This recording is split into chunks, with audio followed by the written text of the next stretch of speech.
Hello, hi-fi people. Kelvin from London. Talking to you about all aspects of hi-fi, old and new, and what sounds good and what doesn't sound good, because that happens too.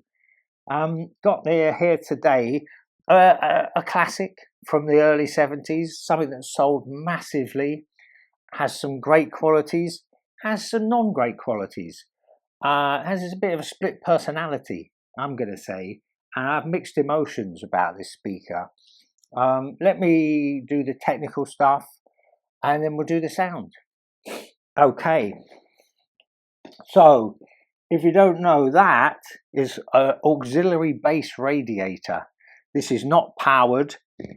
It's just like a polystyrene block with rubber both sides, tuned to certain frequencies. So as when this, if you look at this and I move this, you'll see that move, yeah? So this is your driver with a magnet on. This is no magnet at all, totally passive. And when this certain low frequencies come from this, this will vibrate in sympathy, augmenting the bass, you know. And here we have like 8-inch driver, not a huge box. Now, here's an interesting thing. This tweeter, Celestion HF 1300. This is a really nice tweeter. This is a really nice tweeter which got used in lots of other speakers. It has a sort of bigger brother with I think a bigger magnet and a sort of tiny enclosure almost at the back, which you'll see Spender BC1s, Bowers and Wilkins, DM4s, DM2s. It's got real depth, this tweeter. Now, if I say listen to Pink Floyd's Money, yeah, so that this tweeter will make that sound really real, really solidly real. Whereas a lot of tweeters will just make it sound all very sort of sparkly and you get all the sort of cutting edges, but it won't have that sense of, you know, utter reality that is a solid, a load of coins going into a plastic container. You know, this is something called a till from the olden days. Okay, but this is a really nice tweeter. It doesn't go up super high. It will trail off. So in other speakers, they'll use that with a super tweeter and then that's great. But this is kind of pushing it to just have this tweeter. But what it does do, in the frequencies that it does really well. And it actually goes down to 2,500 hertz, or the crossover frequency on these, I believe 2,500, which is low. So that's sort of doing more into the mid-range than a lot of other tweeters could do. If I did take that off, you've got this sort of spirally thing there. It's just a dome underneath. It's just a dome, you know. So, you know, okay, huge sellers, very popular, many sold, tons of them about. I bought these just recently, £40. You can't really go wrong. They work. So 30 watts a channel, did I say that? And also, I believe first sold 1969. You know, so Celestion also would make guitar speakers, yes, they're famous for that. And just to talk really generally, not even particularly about this one, the Celestion sound, it's a sort of, it's quite a fat, bassy sound, and the tweeters are almost always very refined and nice, but it's a big, it really is a warm sound. That really is that sort of what you might call the vintage sound. But like the bass on Celestion, certainly in the 70s, it would be like when on a Kef it might be you get me? Or a little bit soft, but lots of it. Yeah, the bass I would say is a little bit soft and lots of it. And the tweeters are always beautiful. Celestion just made really good tweeters. It's a warm sound. It's a bassy sound. It's not a bright sound, but it does have certain clarity. Let's say upper mid, lower treble. It can be really good. It can be really good, courtesy of that tweeter. Let me do some songs and it'll sort of come into focus for you what is going on with this thing. But generally warm. It's quite, I put down here cohesive. It's cohesive sometimes, and then sometimes it's not. Now what I mean by that is, you know, this is not the world's most expensive speaker. It's not the biggest box.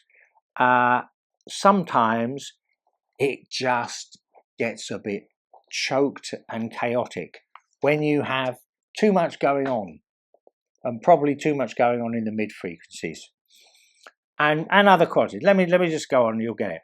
So I was listening to a song, Harlan County Line. That's not Harlem, that's Harlan, E-N.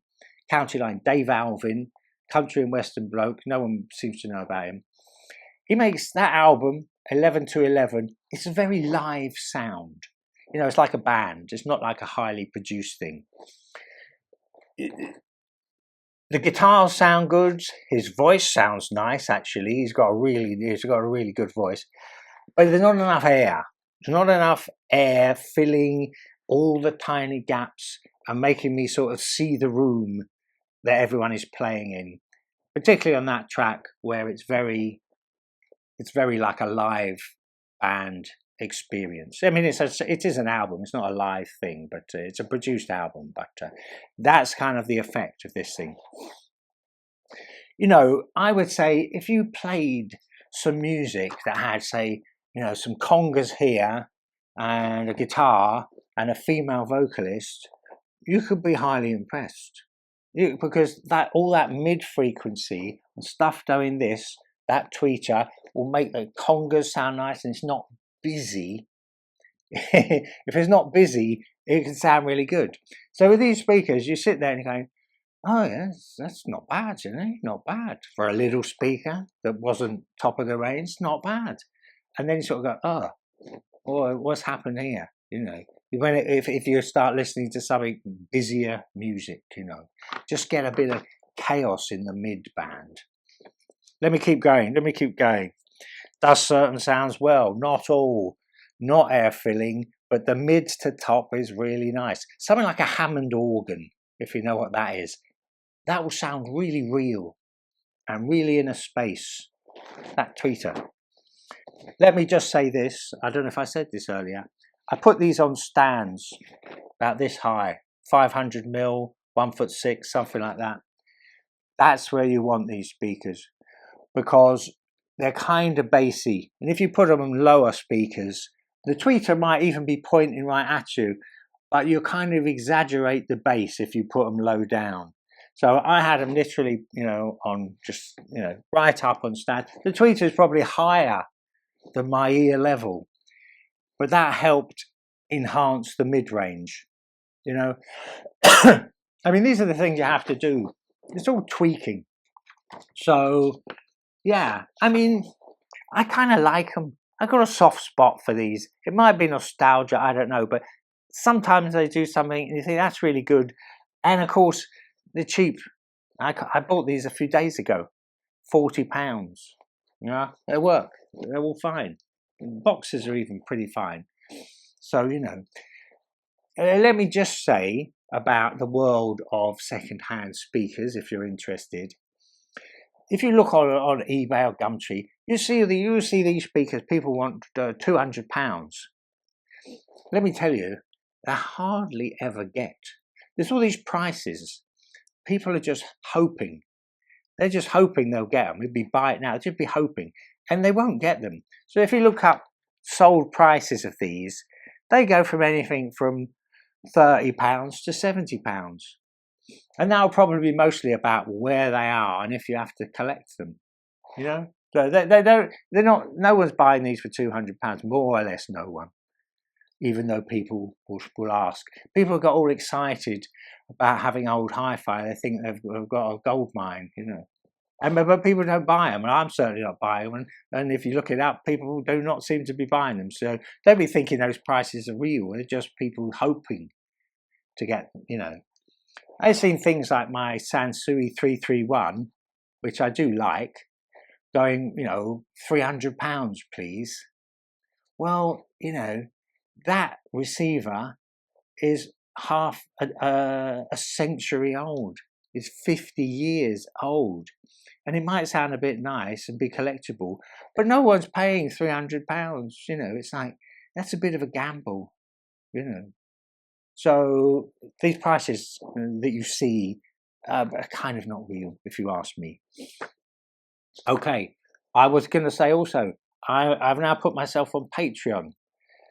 If you donate to me on Patreon, I will be incredibly shocked and humbled. And I'll put extra content on there as I'm putting more content. I mean, building it up. It's only just started. So, you know, if you do help me on Patreon, oh God, I thank you so much, because I find it amazing that anyone would send me money. And like and subscribe will help. Okay, thanks. Bye for now.